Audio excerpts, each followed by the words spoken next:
Assalamualaikum warahmatullahi wabarakatuh.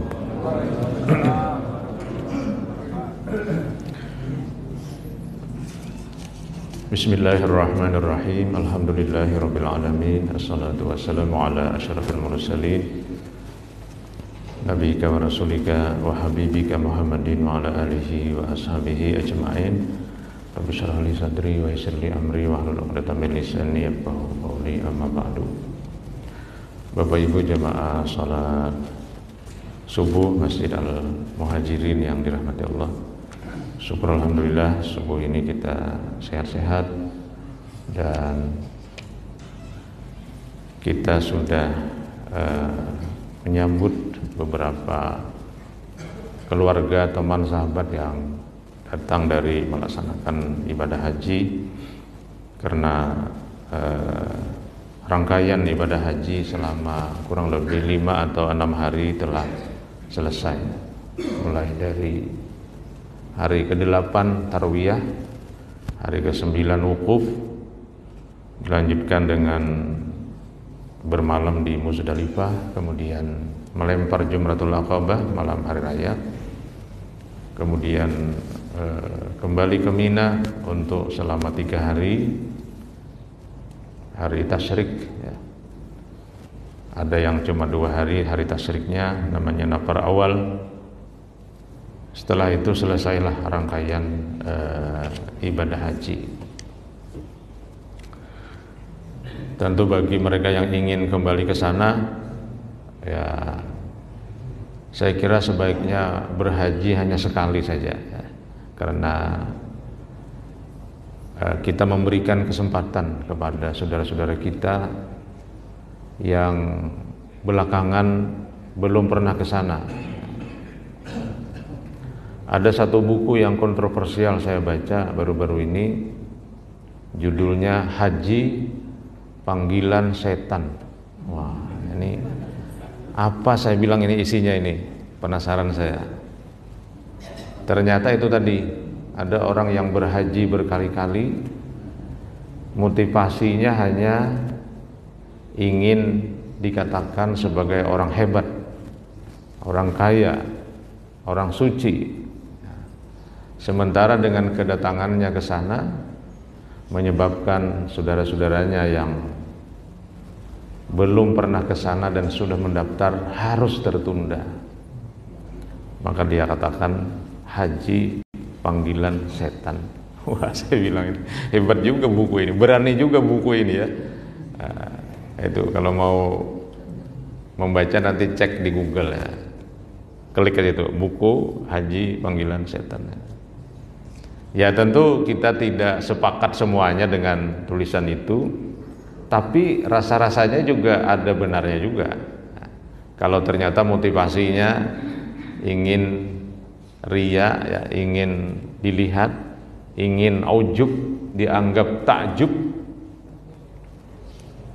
Nah, maka akhirnya kalau seperti ini, kesananya itu kan bukan karena Allah, tapi karena panggilan daripada nafsunya sendiri, cara berpikirnya sendiri, yang tentu saja untuk beramal baik tidak mesti dengan berhaji, tapi justru biaya pelaksanaan ibadah haji itu bisa digunakan untuk kepentingan amal sosial. Karena memang dalam hadis qudsi juga dikatakan Allah itu dapat ditemui pada kelompok orang-orang miskin. Allah itu dapat ditemui pada orang-orang yang lemah, pada orang-orang yang dhaif. Maksudnya dengan cara berbuat baik kepada mereka, di sana pun kita juga menemukan Allah Subhanahu wa taala. Allah bukan hanya di Baitullah atau di Mekah, tetapi Allah juga ada di tengah masyarakat yang harus dibantu melalui dana atau melalui uang ya, yang seharusnya kita gunakan untuk haji, kemudian kita sedekahkan. Nah, ini sekadar renungan-renungan saja. Yang kedua, dalam waktu yang cukup singkat ini sebenarnya ulun ingin menjelaskan ayat 49 dan 50 terkait dengan Nabi Ibrahim dan orang tua serta masyarakatnya ya. Ayat itu berbunyi auzubillahi minasyaitonirrajim. Falamma i'tazalahum wa ma ya'buduna min dunillah wa habna lahu ishaqa wa yaquba wa kullan ja'alna nabiyya wa wahabna lahum min rahmatina wa ja'alna lahum lisana sidqin aliyya. Maka ketika ia telah menjauhkan diri dari mereka dan dari apa yang mereka sembah selain Allah, kami, kata Allah, menganugerahkan kepadanya Ishak dan Yakub, dan masing-masing dari mereka kami angkat menjadi nabi, dan kami anugerahkan kepada mereka sebahagian dari rahmat kami, dan kami, kata Allah, menjadikan mereka buah tutur kata yang baik lagi tinggi. Ini ada kaitannya dengan ibadah haji ayat ini, yaitu Allah ingin menjelaskan tentang prestasi Nabiullah Ibrahim. Kalau kita menginventarisir keunggulan atau kehebatan atau prestasi atau juga prestise itu wibawa daripada Ibrahim, itu kita bisa menemukan mungkin sekitar 5 paling tidak. Yang pertama adalah Nabi Ibrahim ini adalah nabi yang paling banyak kedua disebut di dalam Al-Quran. Kalau pian ngaji, ketika ketemu kata Ibrahim nanti di stabilo, tamat ngaji hitung, itu mungkin sampai 60 kali disebut Nabi Ibrahim itu. Itu yang secara langsung, belum lagi yang menggunakan dhamir atau kata ganti, misalnya dia, ya, mereka, dan lain-lain. Yang kedua, nama beliau diabadikan oleh Nabi kita di dalam nama salah satu dari 114 surah di dalam Al-Quran, yaitu surah ke-14, surah Ibrahim. Kemudian yang ketiga, Nabi Ibrahim ini adalah seorang pengelana dakwah. Nah, jadi ya mungkin kakak bubuhan pian ini juga ya, hijrah ke sini, kemudian menyemarakkan dakwah Islamiyah di sini. Ada yang dari pian, dari mana Pak Ji? Asalnya? Asal kampung di mana? Kandangan. Nah, pian dari mana Pak? Mana? Oh, dari seberang. Datang ke sini menjadi orang-orang muhajirin.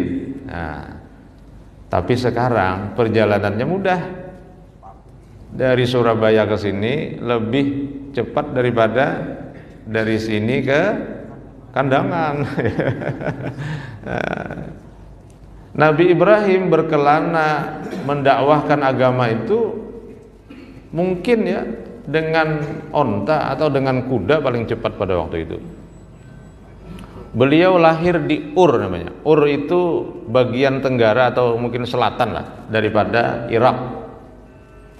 Irak dengan Mekah itu dihalat oleh selat atau teluk Persia. Nah, di kirinya Jaziratul Arab, di tengahnya ada selat atau teluk Persia, di kanannya ada Irak, ada Iran, nah, terus India, Pakistan, dan seterusnya di sebelah barat, di sebelah timur. Dari situ dia berdakwahnya dengan berbagai metode. Salah satunya menggunakan apa yang disebut dengan sosiodrama. Sosiodrama itu bermain peran. Ketika Ibrahim di hadapan umatnya melihat bintang, karena masyarakat Irak pada waktu itu di bawah kekuasaan Persia itu menyembah matahari. Lalu Ibrahim, ini bintang-bintang yang menjadi petunjuk perjalanan kita. Inilah Tuhan kita. Tapi bintang-bintang ini di malam hari yang cerah ini kalah oleh cahaya bulan yang mulai membesar. Mulai kira-kira hari ke-6, ke-7 itu kan membesar sampai 14 dan 15. Lalu mengecil sampai 21, mengecil sampai 0 lagi. Nah, kata Ibrahim, ini bulan lebih terang, ini Tuhan kita. Tapi bulan juga tenggelam, cahayanya redup ketika fajar tiba, pagi tiba, matahari timbul. Kata Ibrahim, inilah Tuhan kita, matahari inilah. Haza akbar, ini lebih besar, ini lebih terang. Tapi di sore hari, ternyata matahari juga terdinding oleh horizon barat. Horizon itu ufuk namanya, ufuk barat. Garis bumi di bagian barat. Akhirnya kata Ibrahim, kalau begini tidak ada gunanya kita bertuhan kepada benda-benda ini. Mari kita bertuhan kepada yang menciptakan semua ini. Ya, tentulah dia ditentang oleh seorang raja namanya Raja Namrud yang menyembah berhala. Akhirnya bentrok dia di situ. Sampai akhirnya Nabi Ibrahim melakukan perlawanan, dikapaknya berhala-berhala Namrud itu. Semakin marah raja ini, lalu dia ditangkap, kemudian dihukum mati dengan dilempar ke api. Tapi dia diselamatkan oleh Allah. Akhirnya dia melihat ini tidak kondusif suasana ini, Irak ini tidak kondusif. Akhirnya dia pindah ke utara menuju Haran, menuju Palestina. Kemudian tampaknya di sana dia kawin dengan Siti Sarah, kemudian juga dengan Siti Hajar, sampai kemudian dia ke Mesir, bolak-balik Mesir Palestina, dan dia juga bolak-balik Palestina Mekah. Saya pernah menghitung dengan bantuan Google, itu perjalanan Ibrahim itu kira-kira 6.500-an kilometer. 6.500 km itu kira-kira 1/6 dari keliling bumi. Keliling bumi itu sekitar 40.000 km. Jadi kita tidak bisa membayangkan rihlah dakwah Nabi Ibrahim itu begitu panjang. Nah, kalau kita tadi dari Surabaya ke sini, ya nyeberang sungai lah ya, Sungai Jawa, ya, Laut Jawa ya. Nah, nyeberang aja kan. Nah, dari Kandangan apalagi ya, hanya wah ini ada jalan dari Margasari. Dari Margasari Parak benar ke Banjar ternyata. Nanti kalau ada jalan lagi mungkin lebih dekat lagi, bisa jalan menembus dari Banjarmasin ke Kandangan. Nah, jadi rihlah dakwah ini luar biasa. Nah, yang ketiga, ibadahnya diabadikan oleh Allah menjadi ibadah Nabi kita juga. Nah, itulah dia haji. Itulah dia haji. Kemudian yang kelima, prestasinya luar biasa. Dia melahirkan banyak nabi ya. Jadi saya kira ayat 50 yang dimaksud dengan wa wahabna lahum mir rahmatina, kami berikan anugerah kepada Ibrahim itu dan keluarganya itu dari rahmat kami. Apa anugerahnya? Antara lain dia melahirkan generasi nabi. Maka dalam sejarah Nabi Ibrahim itu disebut dengan Abul Anbiya, bapaknya para nabi. Kalau Abul Bashar, bapaknya manusia itu Adam. Tapi kalau Abul Anbiya itu adalah Ibrahim. Nah, dari istrinya yang bernama Sarah lahirlah Ishak. Dari Ishak lahirlah Yakub. Dari Yakub lahirlah Yusuf. Kemudian bergenerasi di bawahnya lahir Musa, lahir Harun, lahir Sulaiman, lahir Ilyas, lahir Ilyasa, lahir Zulkifli. Itu dari generasi Sarah. Dari generasi Hajar itu lahir orang-orang soleh sampai kepada Nabi Muhammad SAW. Sehingga Nabi kita itu ketika ditanya, ya Rasulullah, kaifa nusalli alaika? hai Rasulullah, bagaimana kami mendoakan pian? Pian ini ingin doa apa? Nah ini para sahabat ini juga dengan Nabi ini ya dekat, begitu dekat kan, artinya kami ini hendak berdoa untuk pian, tapi pian ini orang sempurna sudah. Tapi kira-kira apalah lagi kira-kira yang bisa kami doakan? Lalu Nabi kita mengatakan, qul, bacalah, Allahumma salli ala Muhammad wa ala ali Muhammad kama sallaita ala Ibrahim wa ala ali Ibrahim wa barik ala Muhammad wa ala ali Muhammad kama barakta ala Ibrahim wa ala ali Ibrahim fil alamina innaka Hamidum Majid. Ini kalau kita terjemahkan salawat yang disebut dengan salawat Ibrahimiyah ini, maknanya adalah Nabi kita minta doa para sahabat dan juga tentu umatnya sampai kita sekarang agar dia memperoleh generasi seperti generasi Ibrahim. Jadi intinya itu Nabi kita itu ngiri dengan Ibrahim yang telah berhasil menciptakan generasi, sehingga Nabi kita minta doakan, ya Allah, berikanlah kesejahteraan kepada Muhammad dan keluarganya sebagaimana diberikan kepada Ibrahim dan keluarganya. Ya Allah, berikanlah berkah atau kebaikan yang banyak kepada Nabi Muhammad dan keluarganya sebagaimana kebaikan yang banyak itu kau berikan ya Allah kepada Ibrahim dan keluarganya seluruh alam, karena engkau itu adalah maha terpuji dan maha mulia. Ini luar biasa doa ini. Kemudian Nabi kita menyuruh umatnya sampai kita sekarang agar membaca doa ini di setiap sholat. Sholat adalah doa. Berdoa di dalam sholat berarti doa dalam doa. Wah, hebat sekali kan. Sebagaimana juga salam kan. Salam juga kita baca, Assalamu alayka ayyuhan nabiyyu wa rahmatullahi wa barakatuh. Jadi kita itu bersalawat dan bersalam kepada Nabi di dalam sholat. Perintah Nabi, doakan aku di dalam sholat. Nah, jadi 5 inilah kehebatan Ibrahim itu, sehingga dia menjadi nama yang abadi. Abadinya itu karena di dalam sholat kita sebut. Yang kedua karena ibadah haji kita laksanakan napak tilas daripada perjalanan Nabiullah Ibrahim.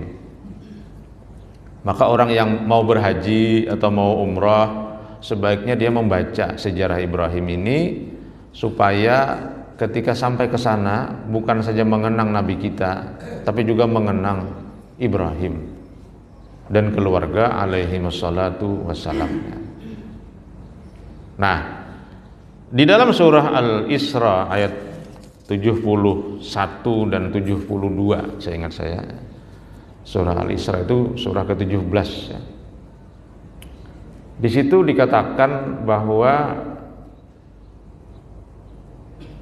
Allah nanti akan memanggil setiap manusia, yaumana da'u kulla unasin bi imamihim, ayatnya berbunyi seperti itu. Suatu hari nanti kami, kata Allah, akan memanggil manusia itu, umat ini, masyarakat ini, bi imamihim, dengan imam mereka. Jadi kita itu nanti di akhirat berkelompok-kelompok. Nah, tentu imam di sini adalah nabi, bukan imam sholat, bukan pimpinan organisasi, tapi nabi di sini. Nah, tentu nanti kan ketika kita dipanggil bersama Nabi akan melihat kita. Ah, ini bujurkah ini masuk barisan kita atau bukan? Sedangkan nabi-nabi yang lain juga membawa umatnya juga sama. Jadi kalau Nabi di dalam Al-Quran itu 25, ya mungkin ilustrasinya nanti ada 25 barisan. Tapi barisannya sangat besar jumlahnya. Nah, Nabi kita yang ingin agar umatnya juga mencontoh Nabi Ibrahim, dalam perjuangan dakwah, nanti akan kelihatan siapa yang benar-benar umat Nabi Muhammad dan siapa yang bukan umat Nabi Muhammad. Kalau kita ingin menyederhanakan, umat Nabi Muhammad itu adalah orang yang melaksanakan ajarannya, kan gitu. Paman ragiba an sunnati falaisa minni. Siapa yang benci terhadap sunnahku, maka dia bukan umatku, kata Nabi. Man ahabbani, man ahya sunnati faqad ahabbani, wa man ahabbani kana ma'i fil jannah. Siapa yang menghidupkan sunnahku, dia berarti mencintai aku. Siapa yang mencintai aku, dia bersamaku di dalam surga. Ya tentu bersamaku itu mulai berbaris tadi. Ibaratnya mahsyar itu lapangan luas, masing-masing imam, masing-masing nabi akan memimpin pasukannya. Tapi nanti ada orang yang di situ tidak diakui sebagai umat nabi. Kan umat nabi ini yang mencintai melaksanakan sunnahnya, yang bukan umat nabi yang membenci dan tidak melaksanakan sunnahnya. Nah ngalih itu kena kayak ini, mereka ini kadang membenci tapi kadang menggawi, nanti ngalihin urusannya. Itu mungkin yang banyak ya. Agama apa? Islam. Nabinya siapa? Muhammad.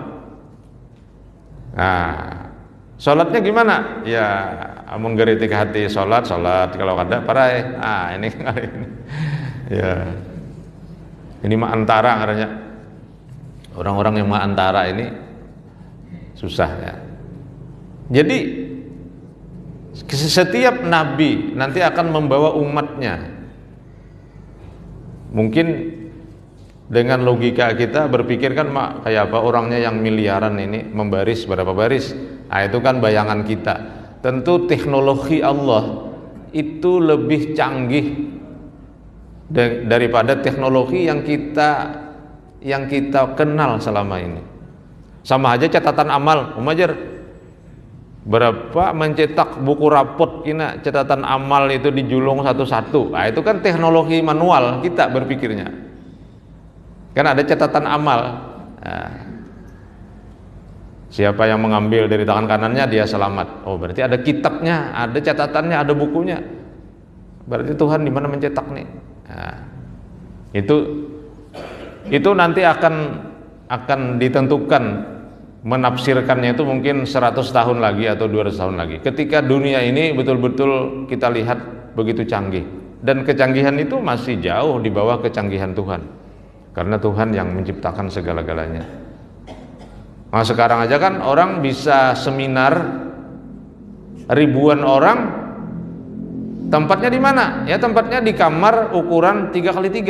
Kok bisa 1000 orang 3x3? Ya pakai Zoom, pakai Zoom meeting kan ya. Bisa dari mana-mana di layar sudah kelihatan. Jadi bagi Tuhan untuk merealisasikan ayat yauma nad'u kulla unasin bi imamihim itu tidak susah. Jadi kalau imam kita adalah Nabi Muhammad, nah orang yang dihirii oleh Nabi adalah Nabi Ibrahim. Maka bagi kita umat Nabi Muhammad, kita lakukan kedua-duanya. Ajaran Nabi Ibrahim kita laksanakan, karena itu juga merupakan bagian dari ajaran Nabi Muhammad SAW. Oleh karena itulah bersalawat kepada Nabi Muhammad dengan menyebut Ibrahim itu merupakan salah satu dari petunjuk keistimewaan Nabiullah Ibrahim. Nah dari cerita-cerita ini kita bisa memahami ayat 49 dan ayat 50 surah Maryam yang baru kita baca tadi ya. Oleh karena itu kita berdoa mudah-mudahan saudara-saudara kita yang berangsur-angsur datang ini dari Mekah Mukarramah membawa haji yang mabrur, dan kita yang belum ke sana juga nanti dimudahkan oleh Allah Subhanahu wa taala. Amin ya rabbal alamin. Inilah yang dapat ulun sampaikan pada pagi hari ini. Hadanallahu wa iyyakum ajmain. Subhanaka rabbana wa bihamdika asyhadu an la ilaha illa anta astaghfiruka wa atubu ilaik. Assalamualaikum warahmatullahi wabarakatuh.